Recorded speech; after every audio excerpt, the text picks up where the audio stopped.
아멘.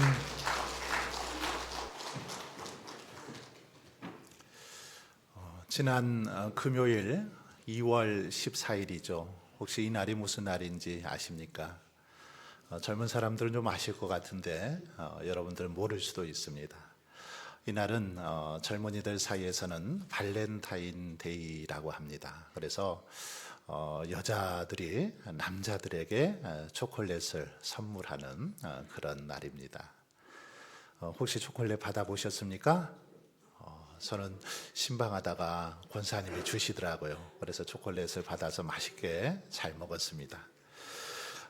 이 발렌타인 데이는 원래 유래는 3세기로 이렇게 거슬러 올라갑니다. 로마 시대로 거슬러 올라가는데 당시 로마 황제 이 클라디우스 2세는 젊은 군인들이 결혼에 이렇게 얽매이지 않고 군 생활에 군인 역할에 이렇게 충실하기를 바랬습니다. 그래서 결혼을 금지를 시켰습니다. 그런데 젊은 그 남녀가 사랑해서 결혼을 해야 되는데 결혼을 못하니까 어떻겠습니까? 이런 모습을 보고 이 발렌타인 신부가 몰래 그런 사람들에게 주례를 해줬습니다. 그래서 결혼을 시켜주었죠. 그런데 그것이 발각이 돼서 이제 이 발렌타인 신부가 체포됩니다. 그리고 결국 처형을 당하게 되죠. 주후 269년 2월 14일 날 결국 죽음을 당하게 됩니다. 그 후에 그의 이제 죽음은 많은 사람들에게 사랑과 헌신의 상징이 되었습니다. 그래서 이날은 여자들이 이렇게 평소 좋아하던 남자들에게 사랑을 고백하는 그런 날이 되었습니다. 특히 14세기 영국의 시인 제프리 초서라는 시인은 자신의 시에서 이 발렌타인 데이를 사랑과 낭만의 그런 날로 묘사를 합니다. 그러면서 유럽 전역으로 이제 퍼지게 되면서 많은 사람들이 이날은 좀 특별한 날로 인식을 하기 시작합니다. 우리나라는 1980년대 중반에 일본에서 이렇게 유입이 되죠. 일본으로부터 유입이 됐는데 주로 이날은 남자들이 초콜릿이나 또는 뭐 향수, 장미, 꽃 이런 것들을 주로 선물합니다. 그러면서 사랑을 표현하죠. 물론 뭐 기업들의 이 상술도 한몫했습니다마는 그럼에도 불구하고 이렇게 남녀 간에 또는 가족 간에 지인들 간에 마음을 담아서 선물을 하는 거, 이렇게 사랑을 표현하는 거, 이것은 보기 좋습니다. 좋지 않습니까? 뭔가 이렇게 마음을 표현하는 그 자체는 아름답고 보기 좋습니다. 여러분, 이 선물이라는 것은 작든지 크든지 받으면 어떻습니까? 기분 좋죠. 행복합니다.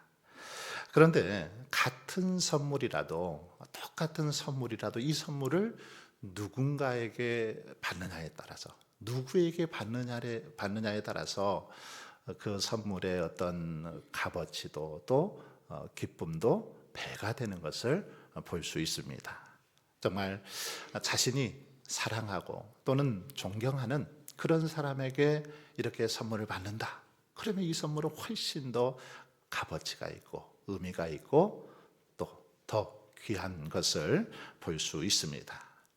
여러분, 그런데 하물며 이렇게 좋은 사람에게, 좋아하는 사람에게 또 존경하는 사람에게 받은 선물도 그러할진데 만왕의 왕 대신 하나님에게 우리가 선물을 받는다면 어떨까요? 하나님으로부터, 전능하신 하나님으로부터 우리에게 선물을 받는다면 어떻습니까? 너무너무 행복하지 않겠습니까? 아마 이 행복과 기쁨은 말로 다 표현할 수 없을 것입니다. 하나님께서 주시는 선물, 너무 귀하기 때문이죠. 그런데 오늘 본문에는 이런 하나님의 선물이 소개되어 있습니다. 13절을 제가 한 번 더 읽어보겠습니다. 사람마다 먹고 마시는 것과 수고함으로 낙을 누리는 그것이 하나님의 선물인 줄도 또한 알았도다.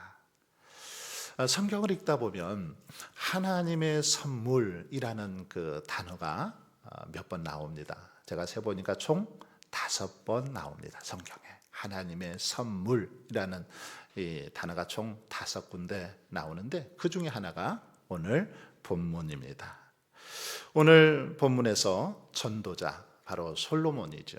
이 솔로몬은 우리가 잘 아는 것처럼 이스라엘의 이제 3대 왕이죠. 다윗의 뒤를 이어서 왕이 되었는데 전무후무한 지혜를 가진 왕이고 부귀영화를 다 누렸던 그런 왕, 바로 솔로몬입니다. 솔로몬이 쓴 책이 바로 이 전도서인데, 솔로몬은 오늘 말씀에서 사람마다 먹고 마시는 것과 수고함으로 낙을 누리는 것이 하나님의 선물인 줄을 또한 알았도다, 이렇게 고백하고 있습니다.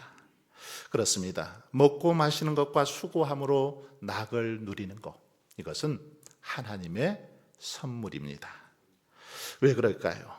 왜 하나님의 선물입니까? 왜냐하면 이것은 하나님이 허락하시지 않으면, 하나님께서 역사하지 않으시면 우리는 단 한 숟가락도 어쩌면 먹고 마실 수 없고 단 정말 한 걸음도 움직일 수 없기 때문입니다. 하나님께서 도와주시지 않고 하나님께서 함께 하시지 않으면 아무리 우리가 수고하고 했어도 낙을 누릴 수 없기 때문이라는 겁니다. 이 말씀은 2장 24절 말씀과도 좀 비슷한데, 2장 24절 말씀은 이런 사실을 이렇게 분명히 가르쳐 줍니다. 사람이 먹고 마시며 수고하는 것보다 그의 마음을 더 기쁘게 하는 것은 없나니 내가 이것도 본즉 하나님의 손에서 나오는 것이로다. 무슨 말입니까? 먹고 마시는 거, 우리가 이 땅에서 이렇게 먹고 마시는 거, 이것이 하나님의 손으로부터 오는 것이다, 이렇게 지금 고백하고 있습니다. 하나님의 손, 하나님의 도우심이라는 거죠. 우리는 우리 스스로 노력해서 우리가 능력이 있어서 먹고 마시는 것이라고 생각하는데, 전도자는 그렇지 않다라는 것입니다. 하나님의 손이 함께 하시고 하나님께서 도와주셔야만 가능하다라는 그런 지금 고백을 하고 있는 것입니다. 즉 하나님이 도와주셔야만 우리가 먹고 마실 수 있다라는 거죠. 우리가 먹고 싶고 마시고 싶다고 되는 것이 아니라 하나님의 이 전능하신 손이 역사하셔서 우리를 도와주시고 우리를 축복해 주셔야만 우리가 먹고 마시고 수고함으로 낙을 누릴 수 있다라는 것입니다.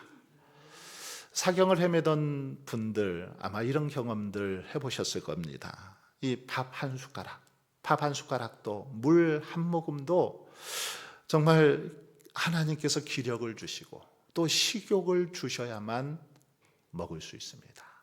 아무리 먹고 싶어도 하나님께서 기력을 안 주시고 또 식욕을 주시지 않으면 물 한 모금도 넘길 수 없죠.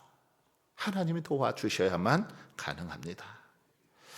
그리고 이제 전도자는 수고함으로 낙을 누리는 것이 하나님의 선물이라고 그렇게 표현을 하고 있습니다. 수고함으로 낙을 누리는 것, 이것이 하나님의 선물이라는 겁니다. 여기서 이 낙이라는 그 원어를 보면 이 원어는 그런 뜻을 가지고 있습니다. 복락, 은혜, 은총, 좋은 거, 이익, 이런 뜻을 가지고 있는데, 여기서는 만족이라는 그런 단어로 더 쓰이고 있습니다. 만족. 즉 우리가 수고함으로 만족을 누리게 되는데, 이것은 하나님의 선물이라는 것입니다. 우리들이 먹고 마시고 수고하여 만족을 누리는 거 하나님께서 선물로 주셔야만 가능하지, 그렇지 않으면 안 된다라는 고백이죠. 여러분, 요즘도 그렇지만 고대 이 이스라엘 사람들의 이 교제는 주로 이렇게 식탁에서 식사를 하면서 먹고 마시면서 교제를 했습니다. 따라서 본문에서 먹고 마시다라는 이런 표현은 가족이나 친척, 동료들과 친밀하게 교제하면서 삶을 향유하는 그런 것을 염두에 둔 표현입니다. 이처럼 주위 사람들과 더불어서 일상생활 가운데서 친밀하게 교제하고 수고함으로 낙을 누리는 것, 이것은 하나님의 선물입니다. 그런데 자세히 보면 전도자는 이 수고에 대해서 앞선 주장과는 좀 다른 주장을 펼치고 있는 걸 볼 수 있습니다. 이 앞장 1장 3절이나 2장 11절에 보면 전도자는 이 수고는 헛되다라고 그런 표현을 합니다. 1장 3절에 보시면 해 아래서 수고하는 모든 수고가 사람에게 무엇이 유익한가 이렇게 말하고 있습니다. 그리고 또 2장 11절에서는 내 손으로 한 모든 일과 내가 수고한 모든 것이 다 헛되어 바람을 잡는 것이며 해 아래서 무익한 것이라고 그렇게 말하고 있습니다. 그런데 오늘 이 본문에서는 이렇게 앞에서는 무익하고 또 아무런 유익이 되지 않는다 그랬는데 오늘 본문에서는 수고함으로 낙을 누리는 그것이 하나님의 선물인 줄 알았다 이렇게 말하고 있습니다. 무슨 차이가 있을까요? 이 앞선 그 말씀과 오늘 본문에 어떤 차이가 있습니까? 앞에서 말하고 있는 이 수고는 하나님의 주권을 그 주권적인 섭리를 무시하고 인간의 능력으로 그 무엇을 이룰 수 있다고 생각하여 하는 수고를 말합니다. 하나님의 주권을 무시하고 자기 능력으로 자기 힘으로 수고해서 무언가 얻을 수 있다라고 생각하는 수고를 말한다는 거죠. 그 수고 결코 유익하지 않다라고 솔로몬은 말하고 있습니다. 헛되다라는 거죠. 자, 반면 오늘 본문의 수고는 하나님의 이 섭리에 순응하는 것이 전제되어 있는 수고를 말합니다. 하나님의 주권에 전적으로 순종하고 그 섭리를 따라서 수고하는 그 수고를 말한다라는 겁니다. 즉 이것은 인생에서 어떤 일이 일어날 때 그것을 하나님의 뜻으로 받아들이고 하나님의 주권을 인정하면서 하나님 안에서 수고하고 애쓰는 그런 모습을 말한다라는 거죠. 이와 같이 여러분 같은 수고라 할지라도 전제가 무엇인지에 따라서 그것이 허무함을 가져올 수도 있고 유익을 가져올 수도 있더라는 것입니다. 그러므로 저와 여러분은 수고하되 하나님의 주권을 인정하고 하나님의 섭리에 따라 수고해야 되는 줄 믿습니다. 하나님의 섭리 안에서 주권을 인정하면서 수고할 때 그 수고가 아름다운 열매를 맺고 그 수고를 통해서 만족을 누리게 된다라는 것입니다. 왜냐하면 주 뜻 안에서 열심히 땀 흘려서 먹고 마시는 즐거움만이 하나님이 주시는 축복이요 선물이기 때문이죠.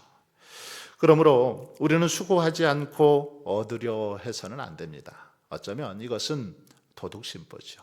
수고도 하지 않으면서 뿌리지도 않으면서 거두려고 하는 심보, 도둑심보입니다. 그리고 수고하지 않고 쉽게 얻은 것은 절대 귀하게 여기지도 않은 것을 볼 수 있습니다. 수고하지 않고 노력하지 않고 얻은 거 별로 귀하게 여기지 않더라는 겁니다. 만약 쉽게 얻어서 그것을 누린다 해도 하나님이 주시는 복으로 또 깨닫지도 못하고 감사하지도 못하는 것이 우리 인간들의 모습입니다. 하지만 이렇게 봄에 씨앗을 뿌려서 열심히 그것을 이렇게 가꾸어서 가을에 열매를 거둘 때 어떻습니까? 너무너무 소중하죠. 너무 귀합니다. 그래서 우리 농부들은 직접 농사를 지어서 얻은 이 쌀 한 톨도 귀하게 여기는 것이요. 그래서 쌀 한 톨도 허투루 여기지 않고 소중히 여깁니다. 직접 농사를 지어서 수고하고 애써서 거둔 그런 경험이 있기 때문이죠. 여러분, 하나님은 땀 흘려 수고한 자들에게 그에 따른 축복을 성경은 약속하고 있습니다. 시편 128편 1절로 2절은 이스라엘 백성들이 성전에 올라가면서 부른 그런 노래인데 여기 보면 이런 노래를 하고 있습니다. 여호와를 경외하며 그 도에 행하는 자마다 복이 있도다. 내가 내 손이 수고한 대로 먹을 것이라. 이런 말씀이 있습니다. 여기 보면 손이 수고한 대로 먹는 거, 이것이 복이다라고 그렇게 말하고 있습니다. 많이 수고했으니 많이 먹고 또 크게 수고했으니 크게 먹는 거, 이것이 복이라는 겁니다. 그러나 적게 수고하면서도 많이 먹는다면 이건 뭔가 이상한 거죠. 이건 뭔가 문제가 있는 것입니다. 또한 크게 수고했는데 적게 먹는다면 이것은 어쩌면 저주요, 재앙이라고 할 수 있습니다. 수고한 만큼 먹어야 복인 것이죠. 오늘 본문의 말씀은 바로 이 사실을 우리에게 가르쳐 주고 있습니다. 이렇게 수고함으로 낙을 누리는 것이 진정한 복이요 하나님의 선물이라는 것입니다. 수고하고 애쓴 대로 그 열매를 거두어서 만족을 누리는 것, 이것이야말로 큰 복이요 하나님의 선물이라는 것입니다. 여러분, 그러므로 저와 여러분의 삶 속에 먹고 마시는 것과 수고함으로 낙을 누리는 축복이 언제나 가득할 수 있기를 바랍니다. 유대인의 전설에 이런 이야기가 있습니다. 예수님께서 이렇게 12제자를 데리고 이제 산으로 올라가십니다. 산으로 올라가시면서 제자들에게, 얘들아, 너희들에게 맞는 돌을 하나씩, 각자 돌을 하나씩 들고 산으로 이렇게 올라가자라고 말씀을 하십니다. 그러자 이 베드로는 뭐 평소에 의욕이 넘쳤으니까 큰 돌을 하나 들고 그냥 땀을 뻘뻘 흘리면서 끙끙대고 이제 산으로 올라갔습니다. 다른 제자들도 각기 이 돌 하나씩 들고 산으로 열심히 올라가죠. 그런데 가룟 유다, 우리가 잘 아는 것처럼 이 가룟 유다는 항상 말썽인데 다른 사람들은 이렇게 땀을 흘리면서 돌을 다 하나씩 들고 가는데 가룟 유다는 꾀를 내서 뭐 들라, 뭐 하려고 뭐 밑에서부터 돌을 들고 가냐, 그럴 필요 없다, 이 바보 같은 애들아, 그러지 말고 저 위에 가면 돌이 있으니까 그 돌 주우면 되지 않겠냐 하면서 오히려 다른 제자들을 비난하고 바보라고 놀리면서 자기만 잘난 체 하면서 그렇게 이제 드디어 산에 올라갔습니다. 산에 올라가 보니까 정말 뭐 거기도 돌이 많이 있는 거죠. 예수님께서 제자들을 다 불러놓고는 이제 이렇게 다 모이게 한 후에 제자들이 가져온 돌을 자기들 앞에다가 내어놓으라고 했습니다. 모두 자기 앞에 이제 돌을 다 내려놓았죠. 가룟 유다는 자기의 돌이 없으니까 어떻습니까? 얼른 옆에 있는 산꼭대기에 있는 큰 돌을 가져다가 자기 앞에 딱 두었습니다. 돌을 다 내어놓자 예수님께서 이제 축복 기도를 해줍니다. 축복 기도를 했더니 이 돌이 떡으로 변한 겁니다. 앞에 있는 돌이 다 떡으로 변화된 겁니다. 그런데 문제는 가룟 유다의 돌만은 떡이 되지 않은 겁니다. 다른 사람들의 돌은 다 떡이 되었는데 가룟 유다의 돌은 떡이 되지 않았습니다. 왜 그랬을까요?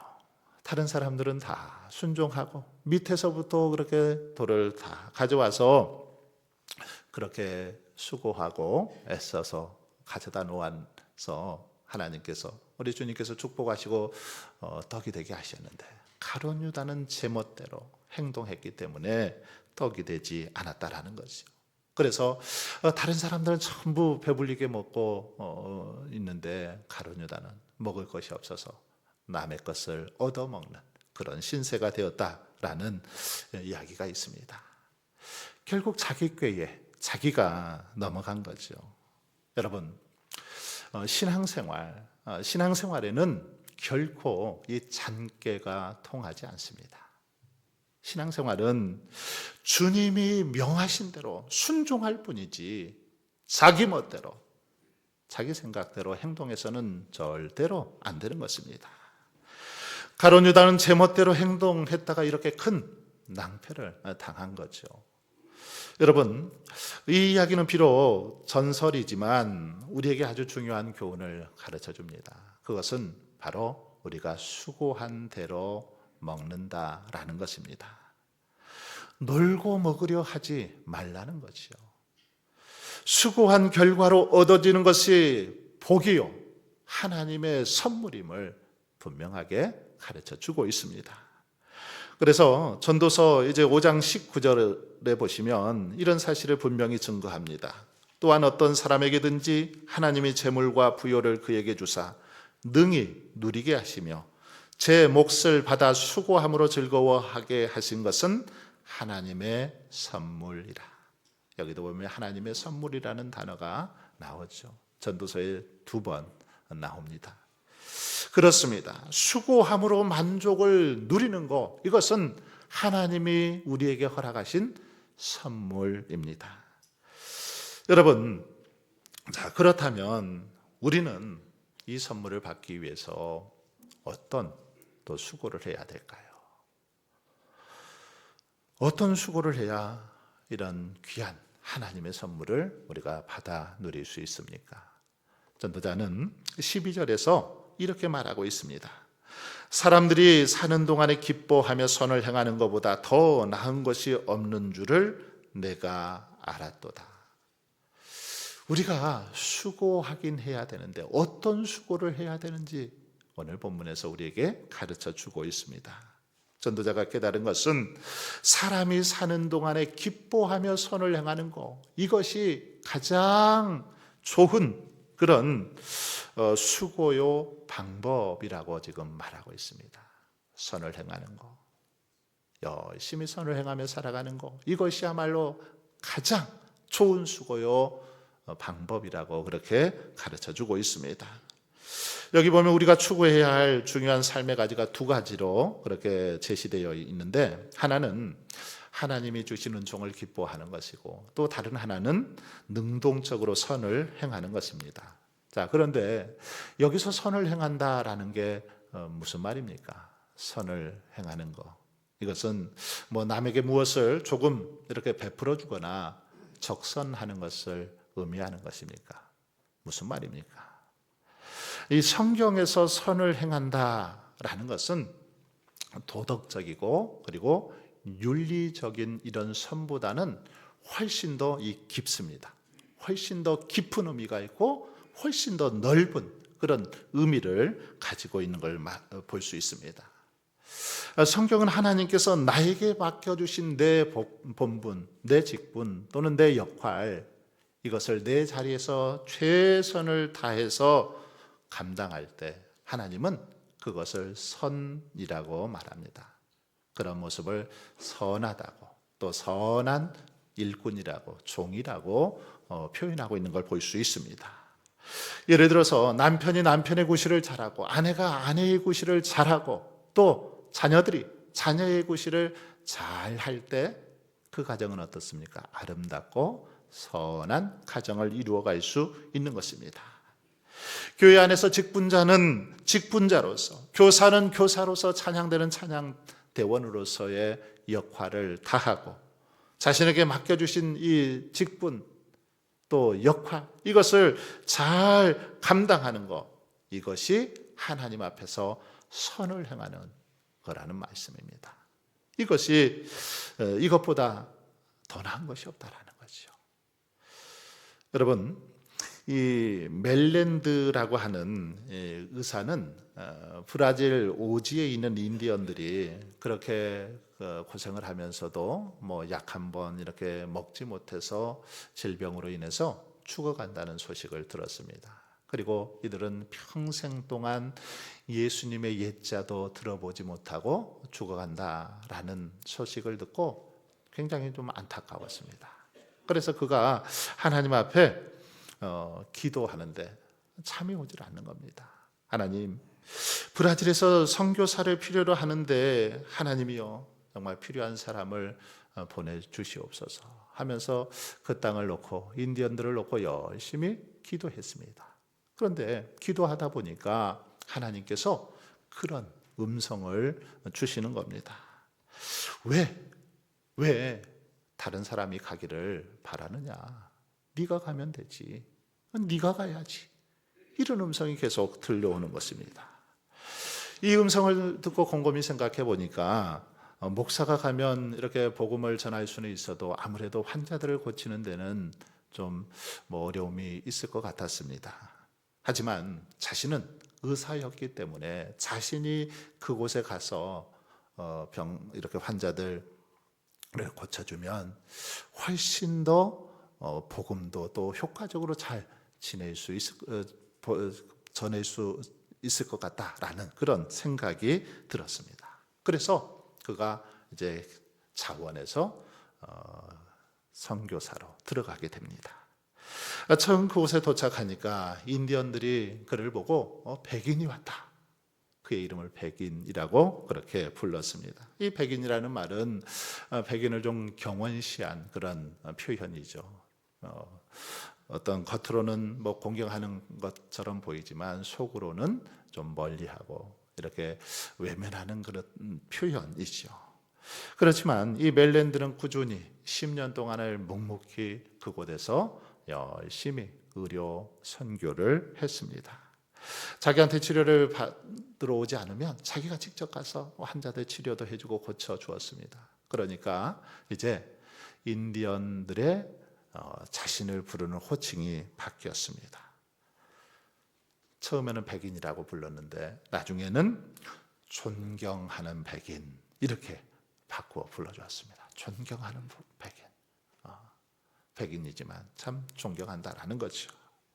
멜랜드 선교사 부부는 열심히 그들의 언어를 배웠고 그들의 문화를 배웠고 또 그들과 똑같이 이렇게 음식도 먹고 마시면서 함께 오랫동안 지냈습니다. 그러자 이들이 다시 그 선교사님을 이제는 바꾸어 불렀는데 백인 인디언이라고 이렇게 이름을 바꾸어 불렀습니다. 인디언이긴 인디언인데 자기들과 같은 인디언인데 백인이다. 이제 자기들과 같은 그런 사람으로 인정해 준 것이요. 그러던 어느 날 인디언 이 소녀 하나가 발에 이렇게 그 고름이 꽉 차서 발등이 골마 터진 겁니다. 이 모습을 보고 이 선교사님은 골마 터진 소녀의 발등에 입을 대고 직접 그냥 입으로 다 빨아서 이렇게 고름을 빼냈습니다.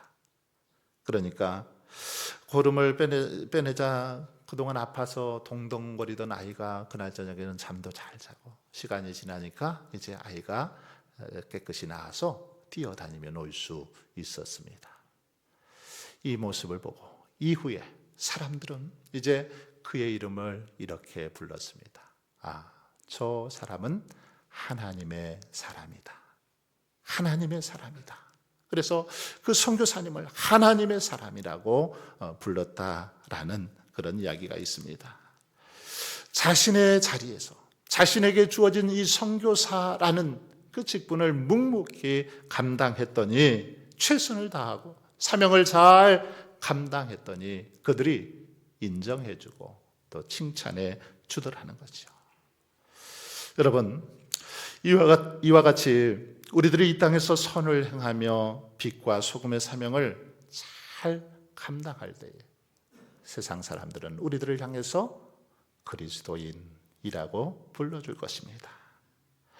우리들이 하나님께서 주신 사명, 이 땅에서의 그 사명을 잘 감당할 때 세상의 사람들은 우리를 향해서 하나님의 사람이구나, 하나님의 사람이라고 칭찬해 줄 것입니다. 사랑하는 성도 여러분, 그러므로 저와 여러분은 이 땅을 살아가는 동안에 수고하되 기뻐하며 선을 행하는데 힘쓸 수 있기를 바랍니다. 무엇보다 그리고 우리가 먹고 마시고 수고함으로 낙을 누리는 것, 수고함으로 만족을 하는 것, 이것이 하나님의 선물임을 기억하면서 더욱더 감사하며 기뻐하며 살아갈 수 있기를 바랍니다. 그래서 우리의 삶의 날마다 많은 사람들에게 인정받고 칭송받고 하나님께 영광 돌릴 수 있기를 주님의 이름으로 축원합니다.